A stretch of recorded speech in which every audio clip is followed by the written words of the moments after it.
Oke, Assalamualaikum warahmatullahi wabarakatuh. Di video kali ini saya Muhammad Syarifuddin dari kelas MJ203. Em, Video kali ini akan menampilkan slide presentasi mengenai leadership, seni dan gaya kepemimpinan. Video ini saya buat untuk sebagai memenuhi ujian akhir semester mata kuliah Estetika Humanisme di semester genap 2024. Baik, kepemimpinan yaitu suatu proses yang kompleks ya, yang melibatkan pengaruh, motivasi, dan bimbingan untuk mencapai tujuan bersama. Kepemimpinan akan efektif melibatkan pemahaman tentang berbagai gaya kepemimpinan dan bagaimana menerapkannya dengan tepat di eh, sesuai dengan situasi.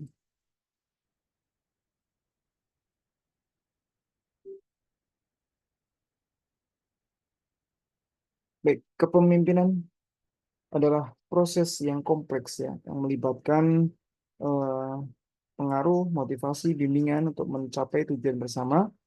Ya, itu tadi ya, kepemimpinan akan efektif. Ini tentu akan eh, berdampak pada tim yang akan dipimpinnya, ya.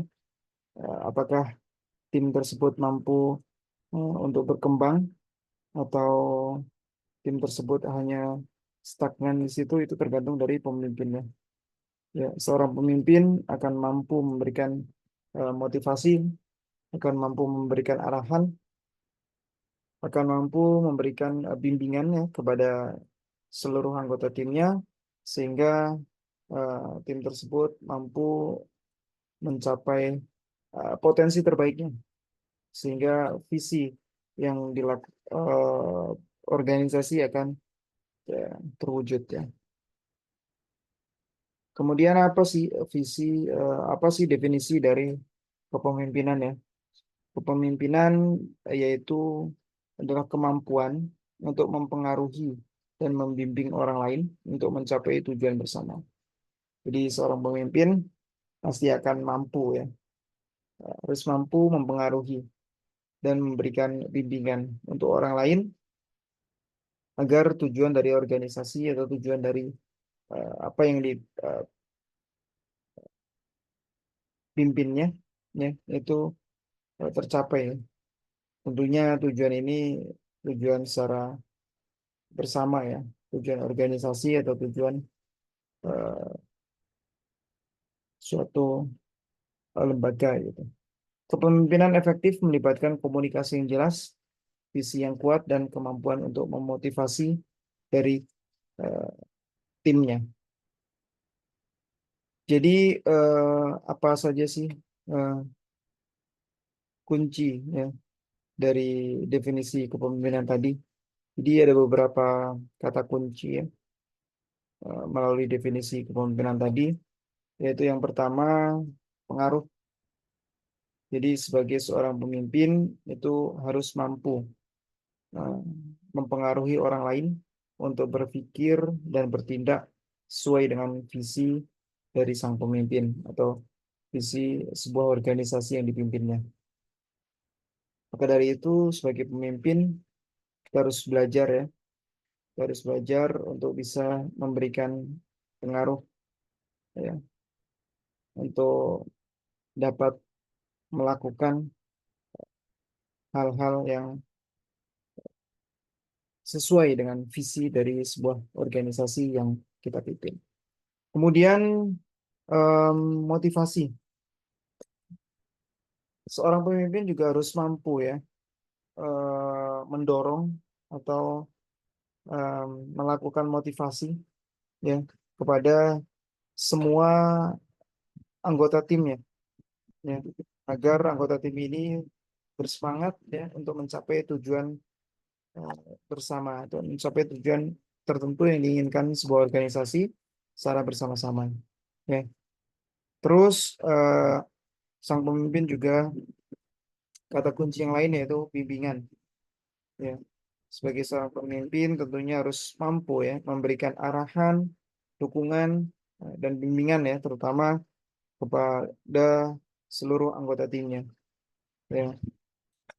Dan juga melakukan pelatihan ya untuk meningkatkan eh, potensi seluruh anggota tim agar mencapai tujuan yang diinginkan sebuah organisasi. Kemudian ada beberapa tipe atau gaya dari seorang pemimpin, ya. Gaya dari seorang ada gaya-gaya kepemimpinan ini eh, banyak macamnya ya yang dapat diterapkan.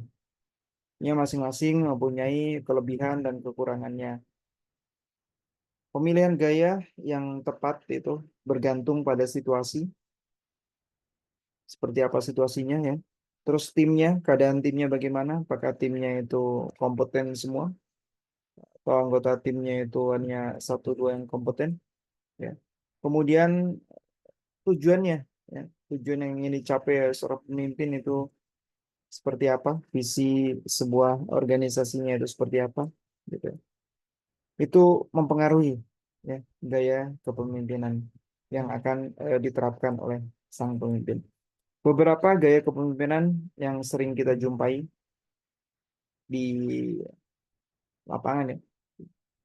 Beberapa di antaranya yaitu ada autokrasi, autokratis atau otoritarian, otoriter, pemimpin yang memberikan perintah dan ekspektasi yang jelas tanpa melibatkan anggota tim dalam pengambilan keputusan.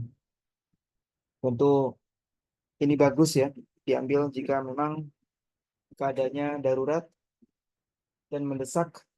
Tentu pemimpin harus melakukan eh, mengambil keputusan untuk suatu kebijakan tanpa melibatkan anggota tim yang lain. Kelebihannya yaitu efisien untuk tugas yang membutuhkan keputusan yang cepat dan tegas ya. Tentu ini tidak semua bisa diterapkan ya. Hanya case-case tertentu yang membutuhkan keputusan atau kebijakan yang cepat dan tegas, seorang pemimpin harus mampu bersifat eh, autokratis. Kekurangannya yaitu kurang motivasi, kurangnya kreativitas dari anggota tim dan inovasi dari anggota timnya.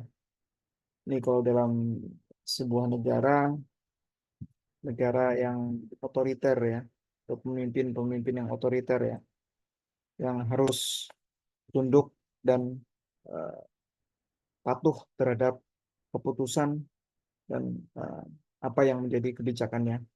Itu harus patuh semua. Itu contohnya Kim Jong Un ya, mungkin Korea Utara. Itu biasanya memimpin dengan gaya yang otoriter.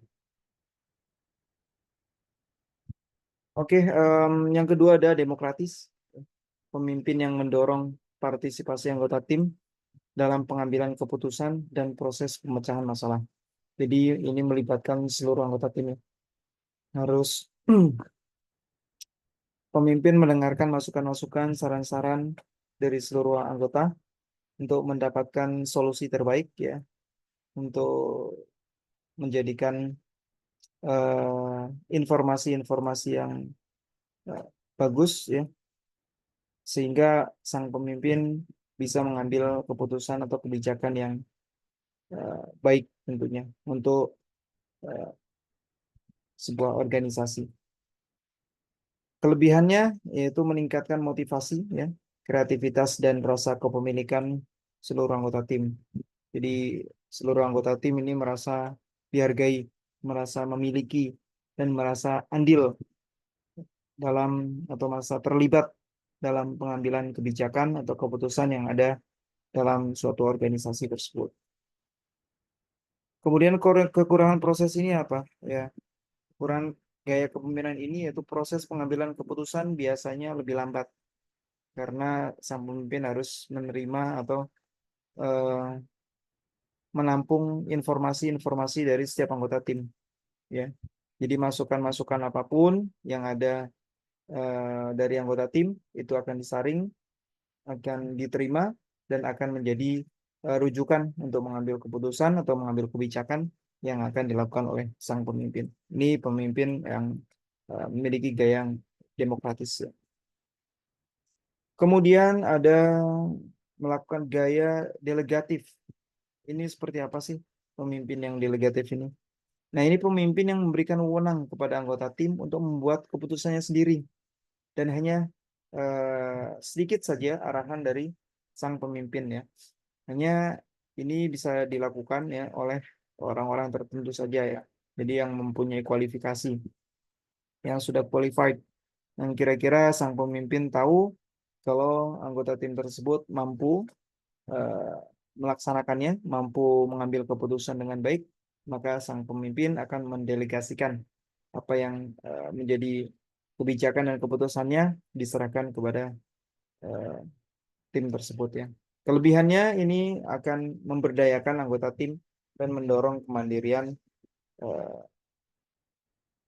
dari anggota tim itu, ya.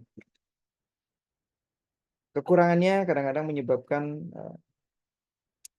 kurangnya arah, ya, dan koordinasi karena ini hanya sedikit sekali, ya, sedikit sekali instruksi dari pimpinan dan eh, yang melakukan yang mengambil keputusan adalah eh, dari tim di masing-masing. Biasanya ini ada divisi-divisi tertentu, ya. Nah, dari divisi-divisi tertentu itu, dari tim-tim itu nanti mereka akan mengambil keputusannya sendiri. Kemudian ada gaya kepemimpinan transaksional. Nah, gaya kepemimpinan transaksional itu ada adalah yang gaya kepemimpinan yang fokus pada hubungan pertukaran, ya, antara pemimpin dan anggota tim dengan fokus pada pencapaian tujuan dan penghargaan atas kinerja. Ini semacam transaksi gitu, ya. Em, ini beberapa eh, gaya kepemimpinan transaksional, ya. Ciri-cirinya, ya, atau ada indikator-indikatornya, ya. Biasanya adanya penghargaan dan hukuman, yaitu menetapkan sistem penghargaan dan hukuman untuk kinerja yang baik dan buruk. Jadi mendorong anggota tim untuk mencapai target. Ini em, biasanya gaya kepemimpinan transaksional itu ada sesuatu yang ditransaksikan, ya. Jika mencapai target akan mendapatkan penghargaan, tapi jika tidak, maka punishment ini akan berlaku, ya. Kemudian ada kontrak kerja, menetapkan ekspektasi yang jelas dan kontrak kerja yang terdefinisi dengan baik, ya, menjamin transparansi dan akuntabilitas. Ya, gaya pembayaran transaksional tentunya adanya kontrak kerja, ya. Dengan kontrak kerja tertentu, maka eh, akan berlaku tertentu, biasanya seperti itu, ya. Kemudian ciri lainnya itu tujuan jangka pendek. Biasanya untuk gaya pembayaran transaksional itu fokus pada pencapaian tujuan jangka pendek yang terukur dan mendorong anggota tim untuk fokus pada tugas dan hasil yang konkret. Ini biasanya memang hanya fokus untuk mencapai tujuan tertentu, ya, dalam jangka pendek tentunya, dan eh, harus ada atau fokus pada tugas dengan hasil yang nyata. Kemudian gaya kepemimpinan transformasional. Nah, gaya kepemimpinan ini fokus pada menginspirasi, ya, memotivasi dan memberdayakan anggota tim untuk mencapai potensi mereka secara maksimal, ya. Yang biasanya itu diharapkan melampaui apa yang diharapkan oleh sang pemimpin, ya, dan mencapai tujuan bersama yang lebih besar. Ya, sebuah organisasi itu uh, menginginkan biasanya pencapaian yang luar biasa. Maka gaya kepemimpinan transformasional ini biasanya dibutuhkan oleh organisasi yang memiliki visi besar, ya, untuk uh, mengubah atau melampaui apa yang diinginkan oleh organisasi. Jadi ada beberapa ciri-ciri, ya, atau indikator gaya kepemimpinan transformasional ini. Yaitu yang pertama visi dan inspirasi. Biasanya itu gaya kepemimpinan transformasional itu membangun visi yang jelas, ya. Visinya itu harus jelas dan menginspirasi untuk masa depan. Jadi jelas tuh, mempunyai visi dan arah atau inspirasi yang jelas untuk masa depan, ya. Kemudian memotivasi anggota timnya untuk percaya diri dan berdedikasi pada tujuan bersama, ya. Apa yang menjadi visi sebuah organisasi, ya, tentunya visi yang jelas dan berorientasi masa depan. Kemudian memotivasi seluruh anggota timnya untuk percaya bahwa visi ini akan dapat eh, dicapai apabila semua anggota timnya berdedikasi, ya, untuk pada tujuan yang sama, gitu. Kemudian memotivasi, ya, mendorong anggota tim untuk melampaui dan mencapai potensi penuh mereka sehingga memicu rasa tanggung jawab dan dedikasi tinggi.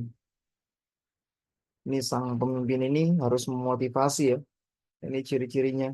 Terus mendorong seluruh timnya agar mereka bekerja ekstra dan percaya diri untuk melampaui yang eh, harapan-harapan sebuah organisasi, ya, untuk melampauinya, mencapai potensi terbaik dalam diri mereka sehingga eh, visi atau tujuan dari organisasi ini bisa tercapai bahkan melampauinya. Kemudian yang ketiga, ada pengembangan tim. Memfasilitasi pertumbuhan dan pengembangan seluruh anggota tim, ya, untuk melakukan memberikan dukungan dan pelatihan yang dibutuhkan, ya, untuk meningkatkan keterampilan dan kemampuan seluruh anggota tim. Jadi sang pemimpin ini tidak hanya mengembangkan dirinya sendiri, tapi juga mengembangkan timnya, ya. Karena tim ini nanti akan mampu dan bekerja lebih ekstra, ya, untuk melampaui harapan-harapan, ya, atau visi-visi dan mencapai tujuan mereka bersama. Gitu. Nah, ada beberapa contoh pemimpin dunia, ya. Ini beberapa contoh saja pemimpin dunia yang kita sama-sama kenal, ya. Sama-sama kita tahu. Ada beberapa, ini hanya sedikit saja. Ada 3 contoh pemimpin dunia yang sejarah pernah mencatatnya. Pemimpin dunia ini sangat berpengaruh, ya, dengan karakter dan gaya kepemimpinan yang beragam tentunya, yang membentuk peradaban dan masa depan dunia. Ya, salah satunya Nelson Mandela, ya, the first president of South Africa, ya, presiden pertama Afrika Selatan, ya. Dia sangat toleransi, berkeadilan, dan menjunjung tinggi kesetaraan. Kemudian ada Mahatma Gandhi, tentu kita semua juga tahu, pemimpin dari India. Ini anti atau non kekerasan, ya. Ini perlawanan tanpa kekerasan, ya, prinsip-prinsip moral ini selalu dikedepankan dan digaungkan oleh eh, Mahatma Gandhi.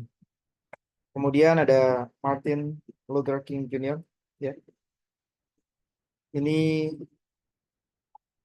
tentang keadilan sosial, persamaan hak, ya, dan perdamaian. Nah, karakteristik pemimpin yang efektif. Eh, Gimana sih untuk menjadi pemimpin yang efektif gitu?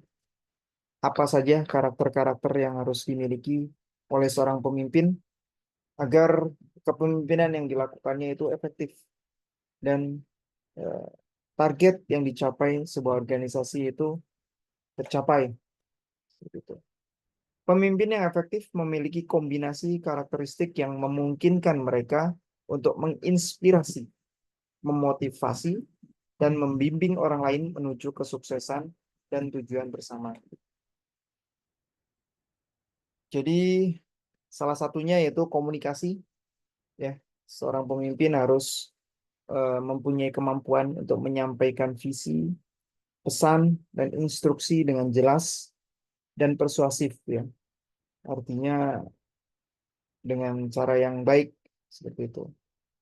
Kemudian sang pemimpin juga harus memiliki integritas. Nah, pemimpin efektif harus mampu bersikap jujur, adil, dan konsisten dalam setiap tindakan dan pengambilan keputusan. Jadi pemimpin yang baik itu harus berintegritas, ya. Setiap keputusan yang diambil atau kebijakan yang diambil adalah kebijakan yang adil, kebijakan yang mampu mengakomodir semua kepentingan tanpa membeda-bedakan. Tentu sebuah kebijakan atau keputusan itu tidak bisa eh, memberikan atau tidak eh, berlaku enak bagi semua, gitu. Kadang-kadang sebuah keputusan atau kebijakan itu eh, baik untuk satu orang, tapi kadang-kadang tidak bagus untuk orang atau komunitas-komunitas yang lain, seperti itu. Nah, sang pemimpin inilah yang diharapkan mampu mengambil keputusan dengan baik, dengan bijak, seperti itu. Kemudian motivasi.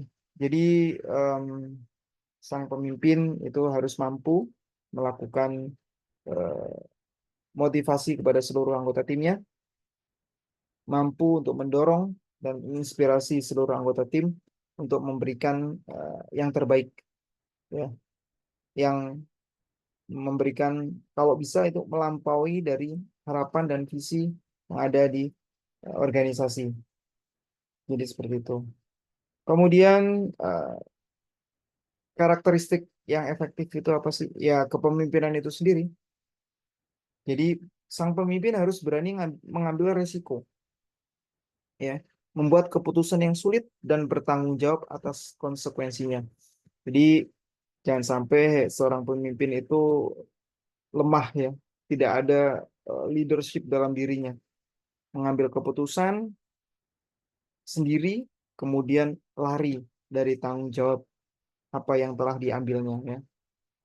Kadang-kadang di perusahaan gitu, atau dimanapun tempat ada seorang pemimpin yang kadang-kadang mengambil kebijakan, membuat eh, kebijakan, ya, sesuai dengan apa yang dimaunya, tetapi apabila tidak berjalan sesuai yang direncanakan, maka timnya atau anggota timnya yang akan dijadikan pion, yang akan dijadikan pijakan bahwa ini adalah kesalahan dari timnya, ini adalah kesalahan dari eh, anggota-anggota yang ada di dalam timnya, tanpa mau sang pemimpin ini bertanggung jawab, ya. Kemudian ada kepemimpinan yang berorientasi pada orang, ya. Gaya kepemimpinan yang berorientasi pada orang itu akan berfokus pada kesejahteraan, pengembangan, dan motivasi anggota tim.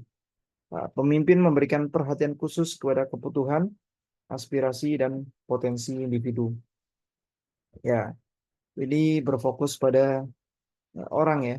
Kepemimpinan ini akan berfokus pada individu-individu yang ada di tim tersebut. Gaya kepemimpinan ini mempunyai beberapa ciri-ciri, ya. Ciri-ciri pertama yaitu empati. Tentu sang pemimpin ini akan memahami perspektif dan perasaan anggota tim dan menunjukkan rasa peduli terhadap mereka ya, terhadap kesejahteraan mereka. Kemudian memberikan dukungan secara emosional ya, dan praktis kepada anggota tim, membantu mereka mengatasi tantangan dan mencapai tujuannya. Nah, jadi eh, pemimpin ini tidak meninggalkan timnya ya, selalu memberikan dukungan seperti itu. Kemudian pengembangan, memfasilitasi pertumbuhan dan pengembangan seluruh anggota tim, ya, memberikan peluang untuk belajar, berkembang dan mencapai potensi terbaiknya.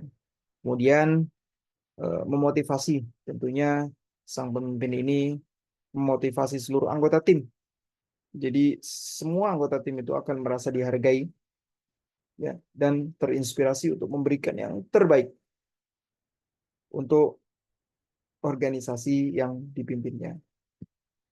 Jadi seorang pemimpin yang berorientasi pada orang ini akan mampu ya memberikan empati dan mendukung seluruh kegiatan atau seluruh anggota timnya dan melakukan pengembangan kepada seluruh timnya dan memotivasinya sehingga mencapai tujuan yang diharapkan. Kemudian ada kepemimpinan yang berorientasi pada tugas. Jadi gaya kepemimpinan yang berorientasi pada tugas ini berfokus pada pencapaian tujuan, ya, efisiensi dan hasil.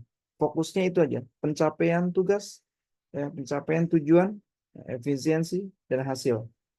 Ini pemimpin yang menetapkan target yang jelas, ya, mendelegasikan tugasnya dan memantau kemajuan untuk memastikan keberhasilan.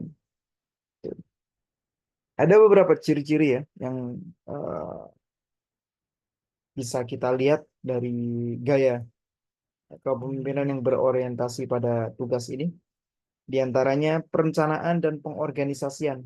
Ya, sang pemimpin ini akan merencanakan tugas secara detail, ya, mengalokasikan sumber dayanya, dan mengorganisir timnya untuk memaksimalkan efisiensi dan produktivitas kerja timnya.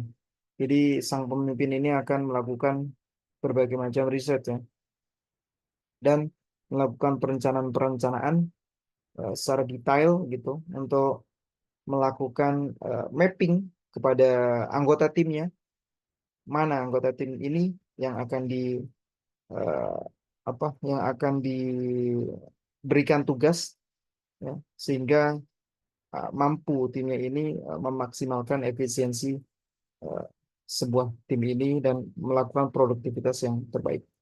Kemudian ciri yang berikutnya yaitu mendelegasikan dan melakukan pengawasan. Ya, ini sang pemimpin akan melakukan eh, pembagian tugas ya, mendelegasikan tugas yang dengan jelas kepada anggota timnya, mana yang kira-kira mampu mengemban tugas ya. Tentu saja yang qualified ya. Tentu saja tim ini yang kualifikasinya sesuai dengan apa yang diharapkan ya, apa yang eh, apa yang menjadi tujuan atau visi dari si pemimpin tersebut ya atau organisasi ya. Sehingga dengan mendelegasikan eh, tersebut maka sang pemimpin akan dapat melakukan pengawasan di atas ya karena beberapa kegiatannya sudah didelegasikan kepada anggota timnya sehingga pemimpin hanya memberikan arahan yang tepat ya, dan memantau perkembangan dan untuk memastikan ya keberhasilan di sebuah organisasi. Nah, kemudian simpulan dari beberapa gaya dan style ya dari para pemimpin atau gaya dari kepemimpinan tersebut yang tadi sudah diuraikan ya di depan. Tentu kepemimpinan adalah proses yang kompleks dan dinamis yang melibatkan berbagai gaya dan pendekatan. Itu ini tidak instan ya. Seorang pemimpin itu akan mampu melaksanakan atau mampu memimpin sebuah organisasi itu tentunya step by step ya, tidak instan ya. Perlu ada pengkaderan ya, perlu ada sebuah eh, pembelajaran ya, yang harus dilakukan terus-menerus tiap hari ya, sehingga memiliki jiwa leadership yang tinggi. Kepemimpinan efektif melibatkan pemahaman yang mendalam tentang situasi. Tentunya ini susah sekali ya sebagai seorang pemimpin untuk eh, memahami dan mendalami tentang situasi tertentu ya. Kemudian anggota timnya juga ya, bagaimana mendalami anggota timnya ya, memahami ya seluruh anggota timnya sehingga apa yang akan didelegasikan itu mampu dilaksanakan oleh anggota timnya dengan tujuan ya ingin yang dicapai ya, dengan tujuan yang ingin dicapai.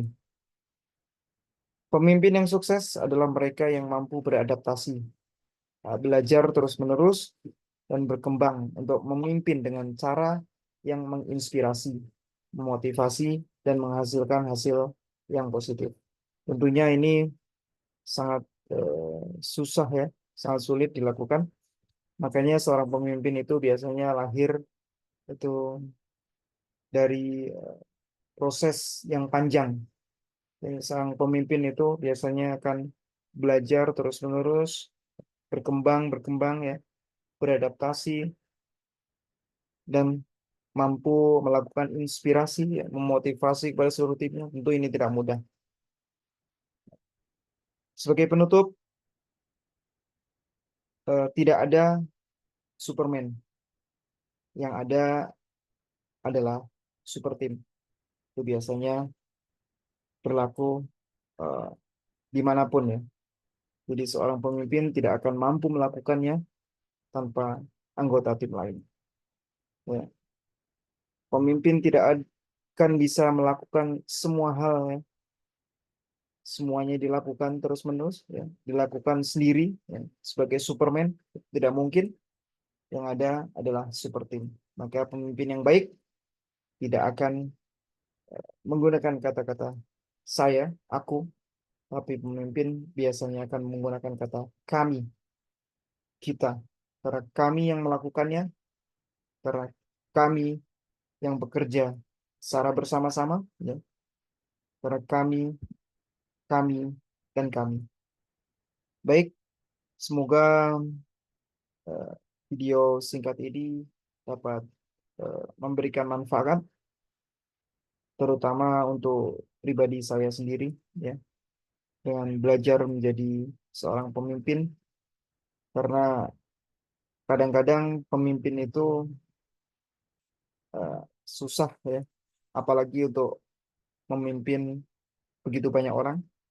Kadang-kadang memimpin diri sendiri aja, ya, itu sangat susah. Baik, terima kasih. Assalamualaikum warahmatullahi wabarakatuh.